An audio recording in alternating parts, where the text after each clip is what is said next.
Un jour il va pleuvoir, un jour il va pas pleuvoir et Mvet BM c'est ça.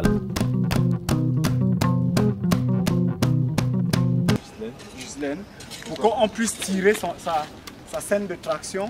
Mais, tu tires encore? Je voudrais bien tirer encore ça. Si tu places un truc comme ça, ou bien il n'y a pas trop de lumière, je peux supprimer. Non, tu me dis, s'il n'y a pas, il n'y a pas trop de lumière. Ça veut dire la lumière, si la lumière est au-dessus de ton truc, voilà. On essaie clair. Qui est clair comme ça. Quand Ghislaine a fait au début, au début, c'est pas Ghislaine qui commence. Je m'appelle Roch Amédée Bonzouzi. Je suis artiste comédien et je suis d'origine congolaise, voilà, Congo-Brazzaville. Ma relation avec le Mvet, c'est vraiment la rencontre avec Martin.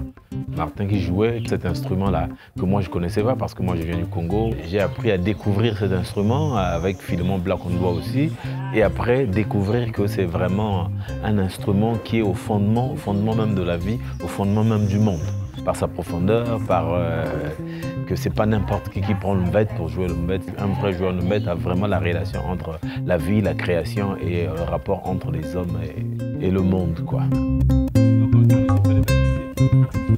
Mvet BM, c'est pas une pièce anodine ou bien une pièce simple qu'on prend et on distribue les personnages et ça peut se jouer. Non, moi, le Mvet BM, je le place dans la vie. En fait, c'est la vie, en fait. C'est la vie. Et quand je l'ai lu, j'ai vu les fondements du Cameroun, les fondements de l'Afrique, les fondements du monde, comment est né le monde, en fait. Et même la façon de l'aborder. La façon de l'aborder, ça peut être décousu. On peut commencer par la fin et terminer par le début. On peut commencer par le début et terminer par la fin. On peut prendre au milieu et aller. Ça a un sens. En fait, c'est la vie.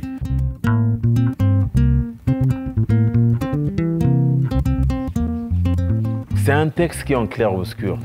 En clair-obscur et je peux pas me permettre en fait de prendre de la lumière et mettre de la lumière en frontal comme dans un théâtre italien et puis éclairer les gens. Le Mvet, il y a de l'obscur. Chez moi, on dit on peut parler, mais le reste, c'est du domaine de la nuit, c'est du domaine de l'initié. Donc, dans le Mvet, il faut qu'il y ait de l'ombre. C'est comme ça que je conçois la lumière et surtout qu'en mettant des artifices sur scène. Donc, il faut faire attention à tout ça pour ne pas dénaturer ni la vidéo, ni la musique, ni les comédiens. Ma lumière, cette lumière-là que je conçois, c'est une lumière qui ne sera jamais déterminée.